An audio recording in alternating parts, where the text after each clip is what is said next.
আমাদের বিয়া হইছে, এখনো রাতটা কাটে নাই। আশ্রাইতে তো আমাদের বিয়া হইছে, এখনো রাতের সিদ্ধি কাটে নাই, এখনো ভোরের আলো উঠে নাই। ও বিবি, ও স্বামী গো, আপনি এখন কই যাবেন? আপনি কি জানেন না আপনার শরীর এখন নাপাক আছে? এই নাপাক অবস্থায় কোথাও যাওয়া যাবে না।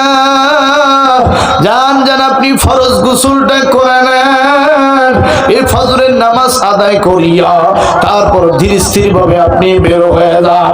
হানজালা ডাক দিয়ে কই, বিবি রে,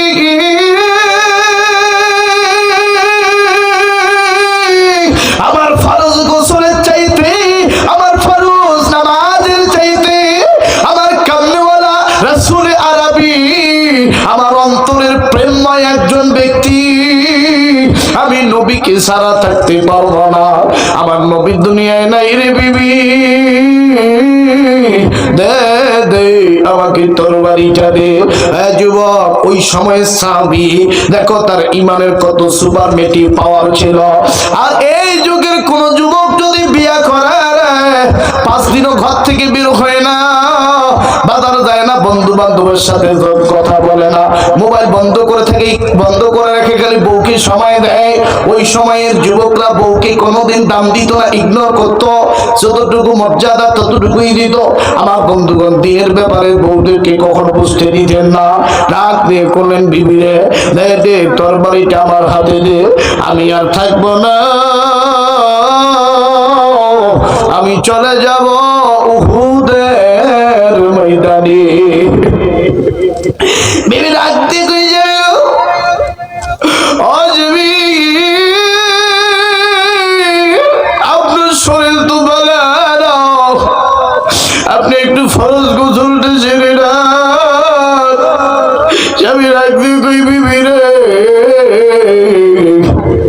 আমার গোসলের থেকে আমার কামনেওয়ালা নবী বড়, দিদি তরবারি আমার হাতে দে।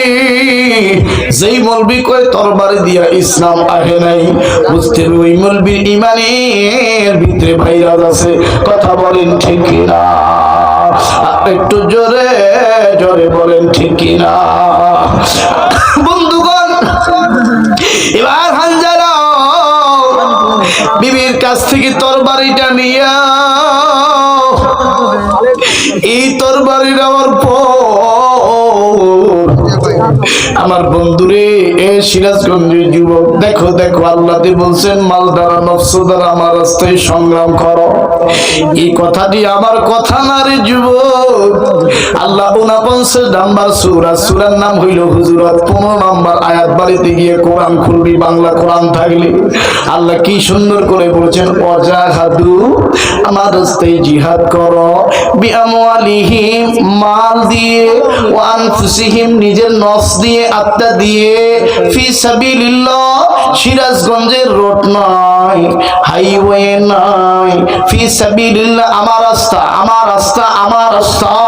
এখন বলবেন হুজুর, আল্লাহ রাস্তা তো দেখা যায় না চোখ দিয়া। আল্লাহ রাস্তা হইল ইসলামের রাস্তা। এই রাস্তার ভিতরে যে বাতিলরা ওত পেতে আছি, আমাদেরকে, আমাদের ইসলামদের পতন করার জন্য, আলেম ওলামাদেরকে জেলখানায় ঢোকানোর জন্য এখনো যারা আমার বন্ধুগণ ষড়যন্ত্র চালাচ্ছে, ঈদের সাথে সংগ্রাম করাই হলো ফি সাবিলিল্লাহ রাস্তা। কথা বলেন ঠিক কিনা? আর একটু জোরে জোরে বলেন ঠিক কিনা?